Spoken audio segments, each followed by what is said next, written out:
Hiya, how are you?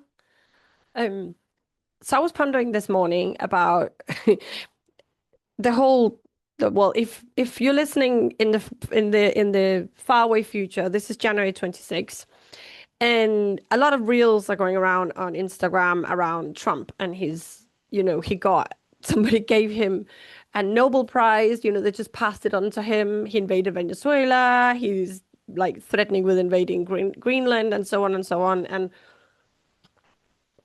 a lot of ways that we escape from, feeling fear and being worried about all this uncertainty is obviously sharing funny reels, right? And it cracks me up, right? People send me videos and it's just like, you can't help laughing. And obviously I get sent a lot of reels with like cat videos, but also there's a lot of Trump going on right now.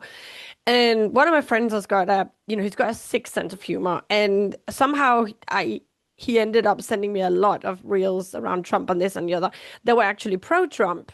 I think the reels for him was supposed to be funny around Trump, but there was a lot of comments, like the comments under the reels that were by all of them were by Trump supporters. And I don't know you, but when I watch reels, I just love watching the comments because some people are just so hilarious. Like sometimes the comments are better than the actual reel. And I just like, it's just a really light humor, isn't it?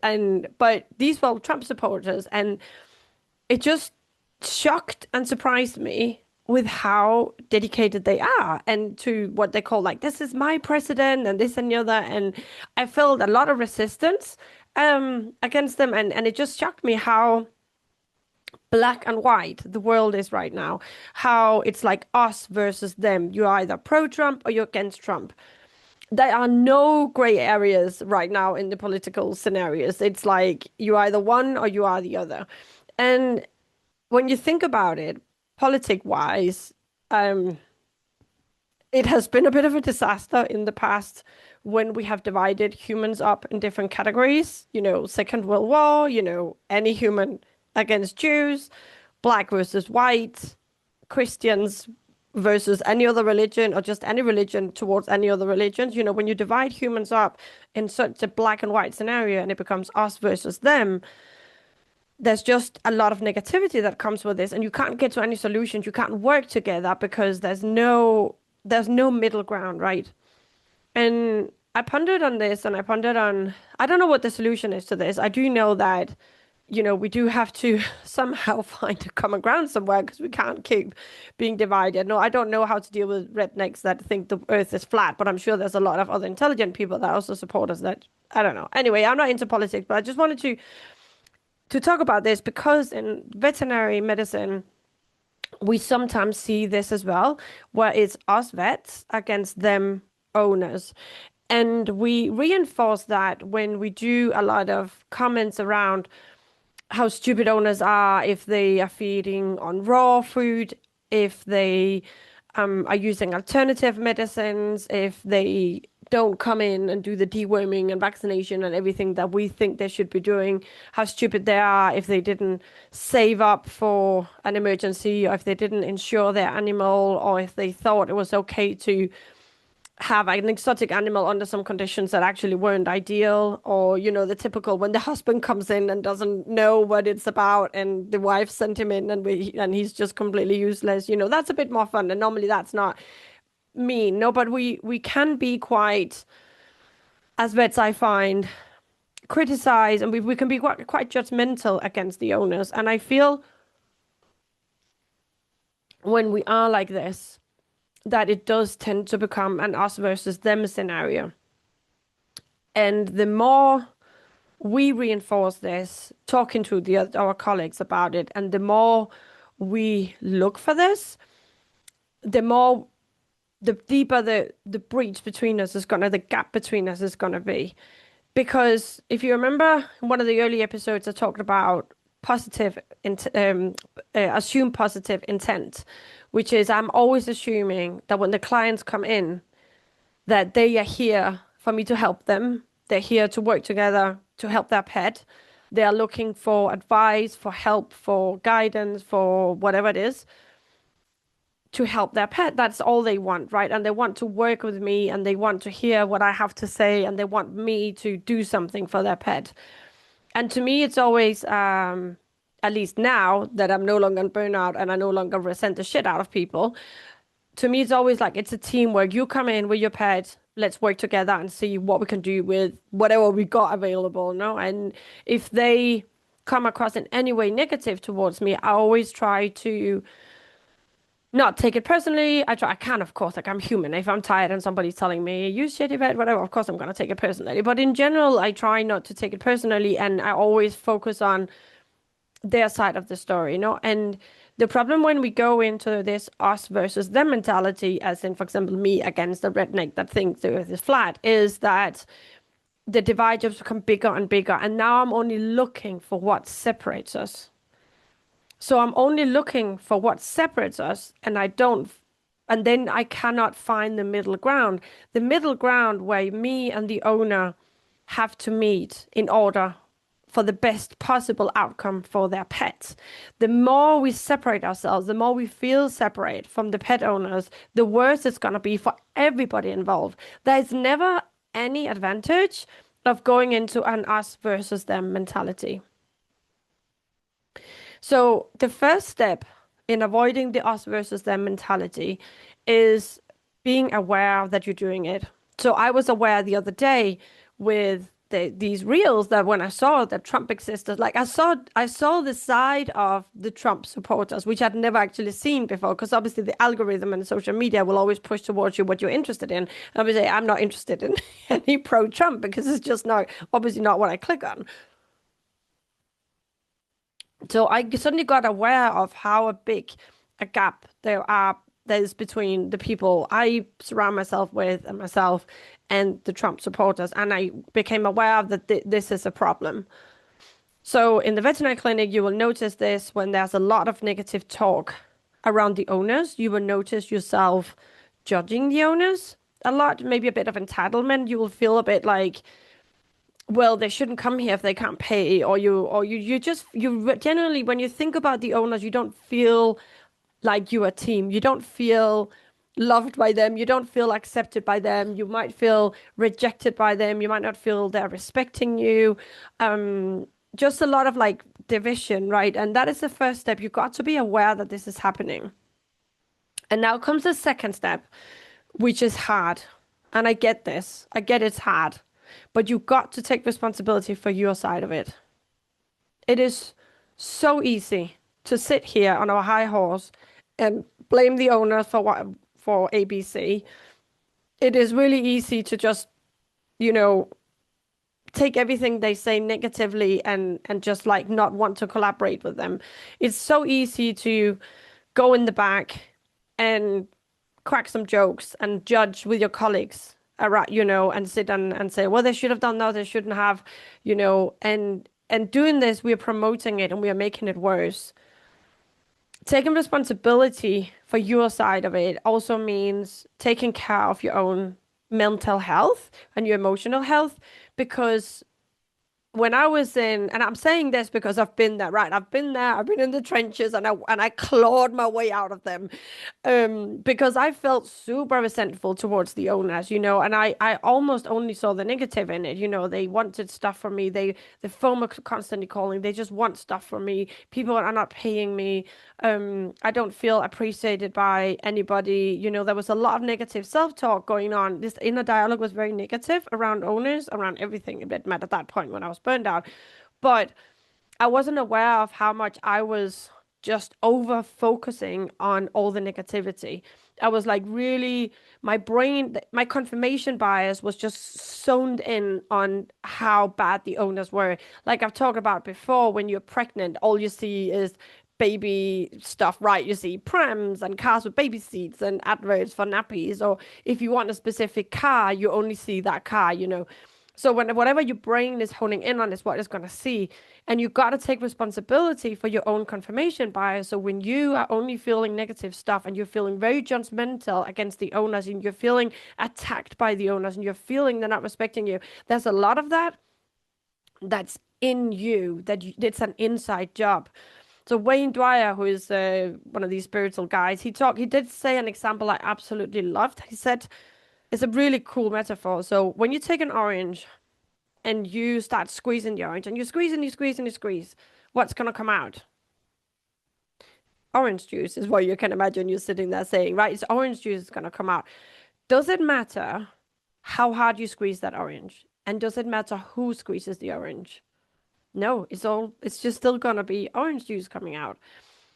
So whatever comes out of you, whatever feelings you have, that is on you and it's not on somebody else. And I'm not, so if you're like a victim of bullying, or harassment, I'm obviously not saying that that's your own fault, but there is a lot of when we go into these negative circles and we are like, we have so much self-doubt and we have so much anxiety and we're really worried and we get, stressed over everything. If you're in that state, it's very easy to feel attacked all the time. And the owners might not be attacking you, or they might be like slightly attacking you, but just because they're really upset and distressed and worried, and they're like, what are you going to do? What are you going to do about my pet? And you can take that as like, oh my God, they want so much from me and they're like asking stuff I can't do and this and the other. And actually, they're just shouting because their dog is dying and they're really worried and it's a baby and stuff.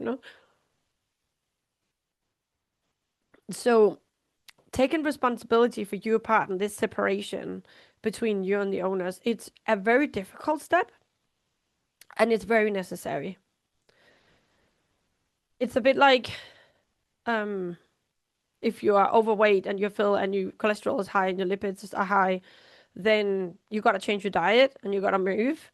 And it's going to be hard because you don't want to, because you just want to sit on your couch and eat chocolate, but you still got to do it, right? You got to do it if you want to live. And taking responsibility for your part of the divide between vets and owners is also hard, but it's also necessary. If you want to enjoy the veterinary profession and you don't want things to go any worse, in your relationship with the owners, then you have to do your part. And if you do your part, if you take responsibility for your stuff that is an inside job, then a lot of things will change. So you cannot control the owners, right? We already, I think if this is the 80 something episode, I think we can agree if you listen to all my episodes, if not, then go back and listen, that we cannot control, we cannot decide what other adults should do or not do, or how they should talk, or how they should act. So we cannot control what the owners do at all. But however, the energy you put out is the energy you're going to get back. If you're putting out judgment, resentment, doubt, stress, anxiety, feeling like they don't respect you, feeling disrespected, feeling that they're not appreciating you, then you're going to get that back. That's going to come back at you. The owners are not going to trust you.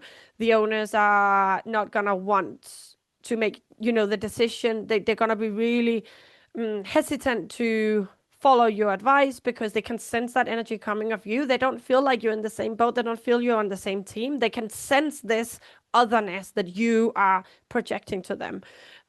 And I know this for a fact because, like I said, I've been in the trenches. I have resented people, and I just don't get that anymore. I just don't. It's very rare that I have bad chemistry with owners. It can happen, right? And then I take responsibility for my part. And sometimes, some owners are just incredibly rude and they're just not had a proper education in their life. And what can we do about it, right? But I don't promote that. I don't take that on and generalize it. So all clients are now like, this is like a one standing idiot, and so be it, no? But if you can take that responsibility, if you can do your part, you will notice that clients will trust you. They will lean into you. They will share with you. They will be honest with you. They will not ask something that seems unreasonable because you have such an open dialogue with them and you can be vulnerable with them, which I've talked about before. You don't feel like you have to control everything because like if someone you don't like, you want to kind of like take control of the situation so you can decide what's going to happen. You don't want them to have any control because you don't trust them and you don't like them. That makes no sense, right? But if you're all in this on the same team, the things flow and it's just different, and you're likely to get many less complaints. You're likely to get away with much more that you want to do because working on the same page, then they trust you as well. And the third thing as well is that this what's happening right now with, the BBC brought out a program around veterinary prices, and I just see so like on Reddit, on social media in general, there's so many comments about, these vets didn't care at all, and they're just in it for the money and this and the other. And this general perception of a part of the public, it's a bit like, pro and for Trump. You also have pro and against vets. You don't want that group to grow. Like there will always be some people that are just very entitled, that just don't understand that maybe generally had bad experiences, and they're gonna promote that, right? They're gonna say like this is just how vets are, and that is generally their experience of the veterinary profession. We don't want to reinforce that, right? Just like I don't want to reinforce the gap between Trump supporters and myself. I want like hopefully everybody to be sort of in this gray area with very few people in the extreme. We don't want that for the veterinary profession. We don't want people to be on either side, like either pro vets or against vets. So in order for us, like as a general responsibility towards the profession as well, is the inside job we have to do to make sure we don't promote this division. It is so important for ourselves, for the clinic, for the general working environment in the clinic you're in, so everybody are not like, oh, clients are horrible. And also so you can support your colleagues when they're having a bit of issues. And also so when clients come in, they can feel like they feel welcome, and they feel like they can trust you, and they feel they're liked, they feel they're accepted, you're not judging them.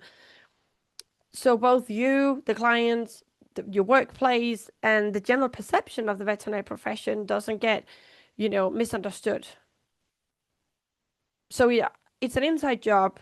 This is why I'm doing all this, all these podcasts and my posting, is because I realize from myself, no, from when I was back in the trenches and burnout. I'm in the trenches of veterinary medicine now, but I'm not in the trenches of burnout, which is a huge difference. Like I can be busy at work and I don't get burnout because I don't have all this internal battle, this constant inner negative dialogue against me and everybody else. So